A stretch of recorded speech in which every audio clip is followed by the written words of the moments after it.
بسم الله الرحمن الرحيم. كل سنه وحضراتكم طيبين. بمناسبه شهر رمضان يمكن دايما في اسئله متكرره شائعه في شهر رمضان، احنا ازاي نحاول نتجنب موضوع هشاشه العظام مع الفتره الكبيره بتاع الصيام اللي احنا صايمين فيها.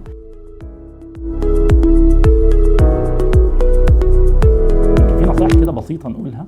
احنا اول حاجه لازم في الاكل بتاع شهر رمضان نبقى مركزين على نوعيه الاكل الصحي اللي بيبقى فيه كالسيوم وبيبقى فيه فيتامين د، البان وهكذا. يعني يمكن النقطه الثانيه المهمه جدا، احنا لازم نحاول يبقى عندنا ربع ساعه نص ساعه في اليوم تعرض لشمس. ده مهم جدا في الفيتامين د اللي بيتحول لصوره نشطه فيقوي العظام، فيخلينا نتجنب موضوع ضعف العظام وهشاشه العظام. يمكن النقطه الثالثه ان احنا نحاول نعمل نوع بسيط من الرياضه، مثلا وليكن المشي من ربع ساعه نص ساعه على الاقل. ما نبقاش طول النهار كده حياتنا ما فيهاش اي وقت من الرياضه حتى ولو ابسط حاجه المشي. يمكن اخر حاجه بنقولها ان احنا يمكن فتره شهر رمضان الصيام بيخلي الناس كلها تبقى بعيده عن التدخين، ودي حاجه كويسه قوي. البعد عن التدخين والبعد عن الكحوليات بشكل عام بيساهم جدا ان يحافظ على قوه العظام ويجنب الناس شر هشاشه او ضعف العظام. استنونا في موضوعات طبيه جديده مع كلينيدو.